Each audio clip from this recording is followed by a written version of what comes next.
fantatrao va fa Mamatonalina izao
Teyauna minao hifandray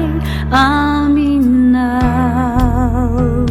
mangetahetanao nifanaiko maniry anao hitoetreto amiko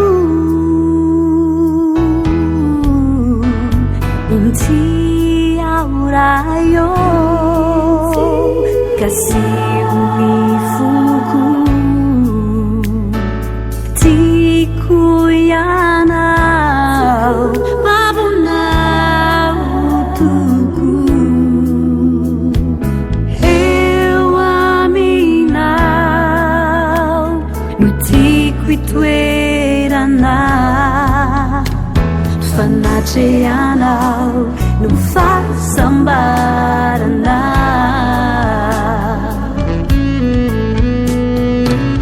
kasiunifanaikiu milanauau umadenesaniansuyandrandranauau aviavayo aseuinivuninaitrau ufenuanau izaureetrizauanzakau otanterau amikiu izaitinauret eu VONONA piaçau as assinam bem famami que o se tenire eu aminau sani tinta no anatuna tua não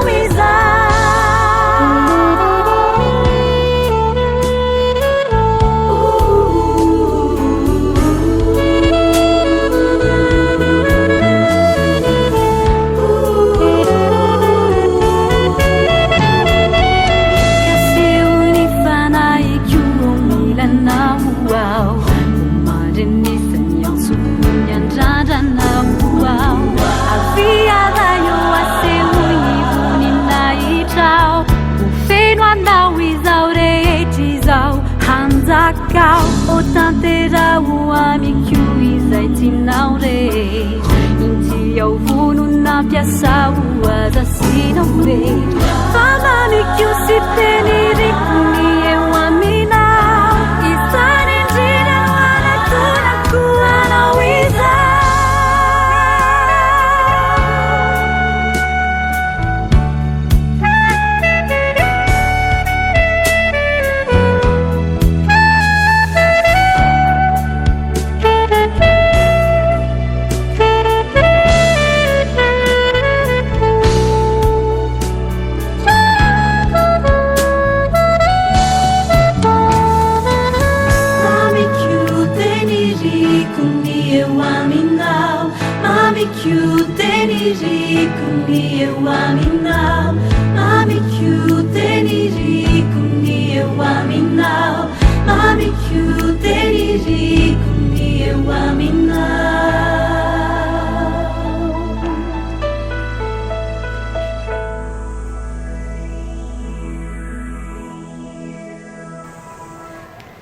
faly miarabatsika manaraka hatrany izao fandaharana Mamatonalina sady sy ny fampianarana ihany koa zay ampiomanana atsika ny amin'ny fiaviany Jesosy Kristy amin'izao avy ny fotoana farany izao ary ny loahevitra izay fantoantsika amin'ny teny ity dia ny hoe ny fibanjinana an'Andriamanitra, ny fibanjinana an'Andriamanitra dia mialohany irisoantsika ho amin'izany fampianarana zany a dia hiarivavaka isika. Misotranao zay Andriamanitra ny amin'ny andro tsy tsirairay avy zay omenao anay satria noho ny famindramponao dia afaka misitraka ny fahatsaranao ny fitiavanao zay ary tianao ihany koa izahay tsy ionina sy hijanona amin'izany atao hoe mandray ny fahasoavana avy aminao Andriamanitra fa ny afana ihany koa mijoro vavolombelona izany amin'ny teny sy amin'ny atao rehetra ary amin'ny tianao ity tompo dia tianay raha hamasinonao amin'ny alalan'ny teninao zay mba hahatonga anay koa vonina tsara miasa tsara ary indrindrandrindra miomana mandrakariva ny amin'ny fahatongavanao Jesosy Kristy. Dia mitenena araka ny fombanao tompo amin'ny anaranao Jesosy Kristy novanay izany vavaka izany. Amen. Ny soratra masina izay raisitsika dia ny filazantsara araka ny Lioka toko 2:20 ny andininy 5:20 hatramin'ny andininy 7:20. Lioka toko 2:20 ny andininy 5:20 hatramin'ny andininy 7:20 vakina amin'ny anaran'ny Tompo. Hisy famantarana eny amin'ny masoandro sy ny volana ary ny kintana ary ety ambony tany dia itebiteby ny firenena amin'ny fahaverezan-kevitra noho ny firondrony ranomasina sy ny fanonjany koa horeraka ny fony olona noho ny fahatahorany sy ny fiandrasany izay zavatra ho tonga ambonin'ny tany fa ireo herin'ny lanitra dia hohozongozonina amin'izany dia hahita ny zanak'olona tonga amin'ny raona amin'ny kery sy voninahitra lehibe izy ary raha vao miandoha izany zavatra izany dia miandrandra ka sandrato ny lohanareo fa manakaiky ny fanavotana anareo. Amen. Ndohevitra dia ny hoe ny fibanjinana an'Andriamanitra ary mitohy hatrany moa ny fampianarana ny vaky teny mitohy amin'izay anomanana antsika sy hananantsika fahavononana ny amin'ny fiavian'i Jesosy Kristy eny amin'ny rahaolanitra. Ary ity soratra masina izay manoloana antsika ity dia ilazany Jesosy Kristy ny amin'ireo famantarana samihafa ankoatran'izay famantarana voalaza tany amin'ny andininy tany alohany fa eto dia voamaika tena iorooro ny olona ho torakovitra ho reraka ho kivy ho ketraka ary zany mihitsy ny voalaza eo amin'ny andininy 4:20 ho reraka ny fony olona noho ny fahatahorany sy ny fiandrasany izay zavatra ho tonga ambonin'ny tany satria ny herin'ny lanitra dia hozongozonina ankoatra n'le efa zava-misy izay mampitebiteby manerana izao tontolo izao na mpino kristianina na ny tsy mino dia samy ho reraka ho sahiran-tsaina ho ketraka fa ao anatin'izany indrindra Jesosy Kristy no ny teny izao eo amin'ny andininy 7:20 ary raha vao miandoha izany zavatra izany dia miandrandra ka asandrato ny lohanareo fa manakaiky ny fanavotana anareo. Eo zany dia misy toe-tsaina, toe-po, toe-panahy, fanao izay tiany tompo vaina ho an'izay rehetra mino azy ka tsy hatonga ny faharerahana sy ny fahaketrahana. Ary raha ny teny ny tompo eto hoe miandrandra ka asandrato ny lohanareo dia misy zavatra telo farafakeliny ambaran'izany teny zany ary izay zavatra telo izay indrindra no ihany koa singanitsika amin'izay ahafahantsika miomana ny amin'ny fiavian'i Jesosy Kristy no hoe miandrandra ka asandrato ny lohanareo dia sady miresaka fahatokina an'Andriamanitra no miresaka fanantenana an'Andriamanitra no miresaka fifaliana ao amin'Andriamanitra. Fahatokina an'Andriamanitra,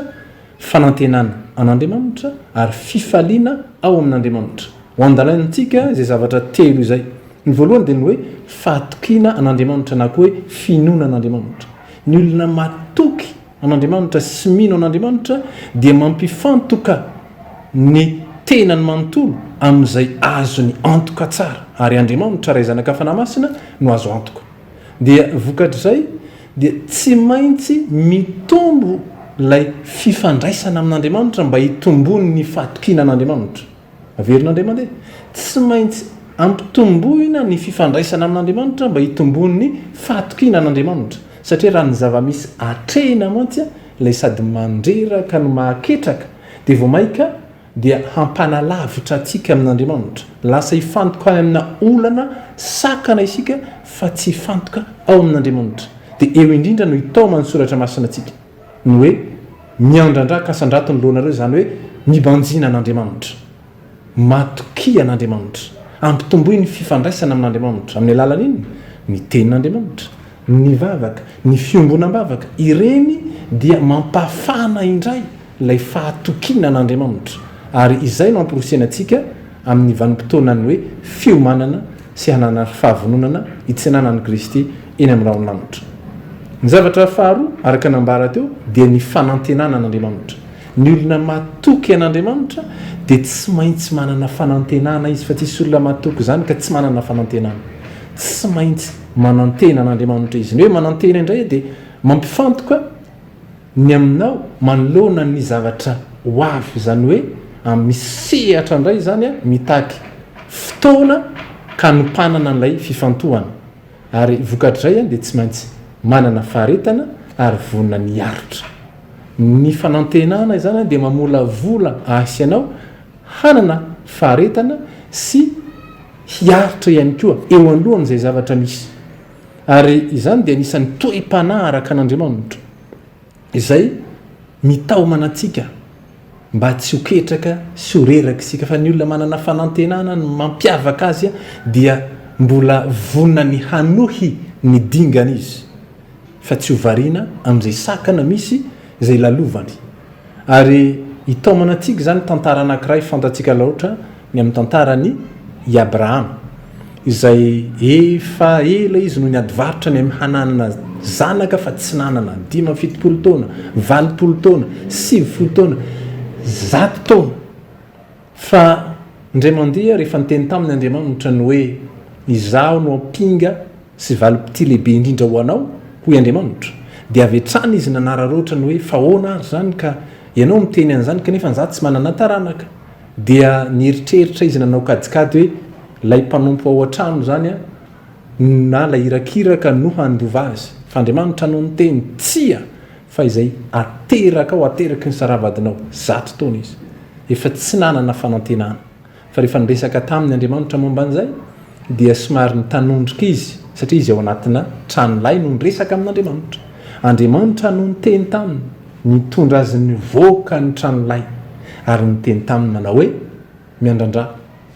jereo ny lanitra, isao ny kintana raha mahisa azy ianao. Izany hoe tian'Andriamanitra ovana ny sehatra izay tazatsika sy takatsika, ary asainy miandrandra ny lanitra isika, zany hoe manana fanantenana ao amin'Andriamanitra. Fa manampy atsika zany ho amin'ny faharetana sy hananantsika fiaretana ihany koa. Ny fahatelo izay tena mifamatotra amin'ny fanantenana dia ny fifaliana ao amin'Andriamanitra. Ny olona manana fanantenana dia tsy maintsy manana fifaliana, efa iainany deny ankehitriny sahady ny zavatra miandry any amin'ny ho avy. Le teo aloha tsika ndresaka ny amin'ny atao hoe fatokina an'Andriamanitra na finoana, ndresantsika ny amin'ny fanantenana, fa izao kosa ilay fifaliana, ateraky ny fanantenana ao amin'Andriamanitra. Raha miteny tsika hoe fifaliana dia io hery na fahefana anankiray izay tsy hita fa miasa ao anatintsika, ary Andriamanitra mihitsy no manafy an'izany hery sy fahefana zany. Jesosy Kristy no niteny izao teny izao ao amin'ny filazantsara araka ny Jona, Jona 4:12 andininy 2:20 zao no voalazany. Ary ianareo dia manana alahelo ankehitriny, nefa hahita indray ianareo dia ho faly ny fonareo, ary tsy misy olona afaka manaisotra ny fifalianareo aminareo. Ny resaka ny amin'ny hafatesan'i Jesosy Kristy dia tsy maintsy alahelo ny mpianatra, fa hitsangana ny maty izy dia eo amin'ny mpianatra dia ho faly ny mpianatra, ary tsy mijano ilay fifaliana fa tsisy mahaisotra ny fifaliana io. Ary zany ny fifaliana kristianina, fifalian'ny olona manana fifandraisana amin'Andriamanitra, manana fanantenana, dia izao hoe tsisy mahaisotra an'izany, ka tsy ilay trangan-javatra miseho manodidina na reo lay kintana izay mety hoe hiraraka na ny masoandro na izay mety isiny atao hoe horohoro-tany samihafa, tsy reny akory manaisitra fifaliana, fa ny fifamatoram-piainana ao amin'Andriamanitra dia vao maika mampitoetra izany fifaliana izany. Fa io hery sy fahefana izay tsy hitaka nefa miasa ao anatintsika io, izay mitondra fifaliana, dia manosika antsika kosa aninona? Tsy handroso fotsiny fa hanao asa tsara. Ny olona faly dia miseho ety ivelan'ilay fifaliana, lasa fantsona ihany koa izy mizara fiainana ho an'ny manodidina azy. lay tontolo zay diso fanantenana siketraka dia nirahany tompo atsika izarana ihany koa fanantenana fatokinan'andriamanitra satria izany dia ao anatiny fiomanana sy fiandrasana ny fahadongavan'ny tompo itompamaranana dia satria efa miaina ny vanim-potoana zay ambaran'ny bokin'ny apokalipsy tsika tsy andro farany fa vanim-potoana farany dia nilaza zao teny izao ny fahitana zay hitany Jona ao amin'ny apokalipsy toko 12 ny andininy 10 hatramin'ny 12 apokalipsy toko 12 andininy 10 hatramin'ny andininy 12 manao hoe dia nahare feo mahery tany an-danitra ny teny hoe ankehitriny dia tonga ny famonjena ny herin'ny fanjakan'Andriamanitsika ary ny fahefan'ny Kristiny satria nazera ilay mpiapanga ny rahalahintsika dia ilay miapanga azy eo anatrehan'Andriamanitra andro amin'ny alina izy ireo kosa dia naharesy azy noho ny amin'ny ranony zanak'ondry sy ny tenina nambarana azy ary tsy nakama amin'ny aina izy na dia ho faty aza noho izany dia mifaliry lanitra sy ianareo zay monina any fa loza ho an-tany sy ny ranomasina kosa fa nidina ho any aminareo ny devoly amin'ny fahatezerana lehibe satria fantany fa kely sisa ny androny io voalaza ny bokin'ny apokalipsy io dia tena mahafaoko izay voalaza eto amin'ity andininy 5 ka hatramin'ny 7 ity misy zavatra zay mahaketraka ny olona mampitanondrika ny olona fa ao anatin'izay kosa mifaliry lanitra hoy ny bokin'ny apokalipsy sy ianareo zay monina ho aminy ny lanitra sy ny monina ho aminy dia izay rehetra matoky an'Andriamanitra manana fanantenana sy afaka mizara zany fifalianjany satria nahoana satria izay tsy matoky an'Andriamanitra dia ilay ambarany hoe ianareo any amin'ny tany dia loza ho anareo ianareo any amin'ny ranomasina dia loza ho anareo misy trangan-javatra mitovy zay miseho fa hafa ny andraisan'ny mpino kristiana zay matoky an'Andriamanitra hafa ny fiatran'izany ho an'izay rehetra tsy manana fifandraisana amin'Andriamanitra ny anankiray mitanondrika fa ito kosa asain'ny tompo miandrandraka asandrato ny loha anareo zany hoe matoky an'Andriamanitra manana fanantenana ary dia mifaly amin'ny fiandrasana an'Andriamanitra ny tompo any no hampiomana antsika mandrakariva mba hibanjana an'Andriamanitra fa tsy ho variana amin'izay azakazaka iteny izao tontolo zao zay mampitanondrika hivavaka isika Andriamanitra ankasitrahana indrindra ny teninao satria marina zany ary misotranao satria ampiomaninao zahay ianao Andriamanitra tsy manao zavatra raha tsy mampilaza mpaminany mpanomponao mampilaza izany amin'ny fiangonana mampiomana fa ho avy ianao eny amin'ny rano lanitra fa izany anefany dia ho fanafahana fanavotana zany ary tianao zahay hatoky ianao tianao hanana fanantenana tianao Andriamanitra hiaina ny fifalininy manana fandresenao amin'ny Kristy Jesosy dia mampahirezany tsy sirary avy tompo eo anolohan'ny trangan-javatra maro samihafa zay mifamahofao ianao ilay fanafahana sy fanasitranana fa zay toerany fananao Kristy itoerany fahafahana misaotra tompo amin'ny anaranao Jesosy Kristy novanezany vavaka izany amen